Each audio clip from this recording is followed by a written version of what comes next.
बिस्मिल्लाहिर्रहमानिर्रहीम। अस्सलाम वालेकुम नाज़रीन, मैं आपका मेज़बान रमज़ान जट, आप देख रहे हैं मेरा यूट्यूब चैनल। मेरी दुआ है अल्लाह ताला आपको और आपके अहले खाना को हर मुसीबत से, हर तकलीफ से, हर परेशानी से महफूज रखे और अपना फजल करम आप पर और आपके अहले खाना पर बनाए रखे। वीडियो में आगे बढ़ने से पहले आपसे दरख्वास्त कि अगर आपने अब तक मेरा चैनल सब्सक्राइब नहीं किया तो बराए मेहरबानी चैनल को सब्सक्राइब कर दे।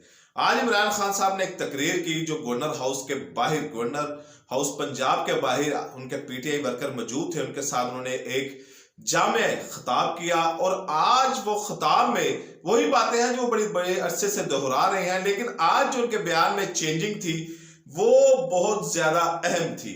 वो चेंजिंग क्या थी वो आज इंशाल्लाह इस वीडियो में आपको बताने की कोशिश करूंगा और उसके पीछे की कहानी क्या है और खान साहब ने आज अपने खिताब में ये चेंजिंग क्यों की है। अगर आपने खिताब सुना हो तो खिताब के शुरू में जो एक थोड़ी सी बात करने के बाद उन्होंने जनरल बाजवा का नाम लिया कि जनरल बाजवा के खिलाफ, और ये बात में इंडायरेक्टली बात की गई, डायरेक्ट जनरल बाजवा के खिलाफ बात नहीं की गई जिस तरह इमरान खान पहले अपने जलसों में और तकारीर में करते रहे हैं। कि जब आपने देखा होगा कि परवेज लाई और महमूद खान को साथ बिठाकर इमरान खान ने जनरल बाजवा के खिलाफ बातें की तो अगले ही दिन परवेज लाई ने एक इंटरव्यू दिया और बड़ी नाराजगी का इजहार किया था।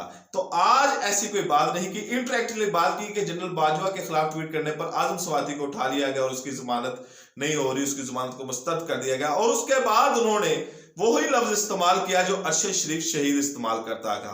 उन्होंने कहा कि वो कौन था जिसने हमारी हुकूमत को गिरा दिया, वो कौन था कि हमारी हुकूमत अच्छी खासी जा रही थी, इकोनॉमी को उठा रही थी और हमारी हुकूमत को गिरा दिया गया, उन चोर चक्कों को बिठा दिया गया। उन्होंने वही जो अरशद शरीफ ने गर्दान पड़ी थी कि वो कौन था, वही गर्दान आज इमरान खान ने पड़ी और उन्होंने डायरेक्ट जनरल बाजवा का नाम नहीं लिया।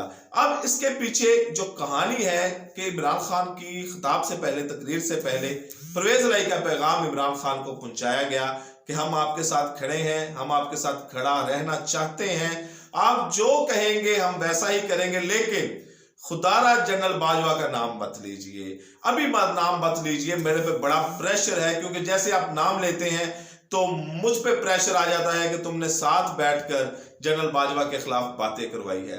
और जनरल बाजवा का और चौधरी खानदान का क्या ताल्लुक है, मैंने एक वीडियो नीचे बनाई हुई है कि चौधरी खानदान के, जनरल बाजवा के खानदान के ऊपर कौन से एहसानात थे, उनमें तमाम वाकयात मैंने बताए हैं कि किस तरह इनकी पहली मुलाकात हुई और उसके बाद किस तरह इन दोनों खानदानों के दरमियान एक जाती ताल्लुकात बन गए। तो वैसे भी वजादारी हो और वैसे भी कोई ऐसा क्लोज रिलेशन हो तो फिर एक हमा दावा कहा जाता है कि यार तुम उसके साथ बैठकर, वो मेरे खिलाफ ऐसी बातें करता है और तुम उसके साथ बैठे होते हो। तो परवेज लाई ने पैगाम पहुंचाया इमरान खान को जुबान पारक में कि हम आपके साथ हैं, लेकिन खुदा आप जनरल बाजवा का नाम ना लें। जब इमरान खान ने अपनी तकरीर शुरू की और वो कौन था कि गर्दान पड़ी, तो गवर्नर हाउस के बाहर एक अफसोसनाक ही कहा जा सकता है इनको कि अफसोसनाक वाकयात पेश आए कि जनरल बाजवा के खिलाफ नारे लगे। जनरल बाजवा जो पाकिस्तान के फौज के आर्मी चीफ रहे हैं और रिटायर हुए हैं, उनके खिलाफ अवाम की ऐसे नारेबाजी करना ये हर पाकिस्तानी के लिए दुख की बात है कि हालात ऐसी नेच पे क्यों चले गए कि अवाम मजबूर हो गई, हालात ऐसे क्यों बना दिए गए कि फौज के दरमियान और अवाम के दरमियान कौन नफरत पैदा कर रहा है। क्या कोई ये बैरूनी एजेंडा नहीं है, इसको समेटने की कोशिश करनी चाहिए।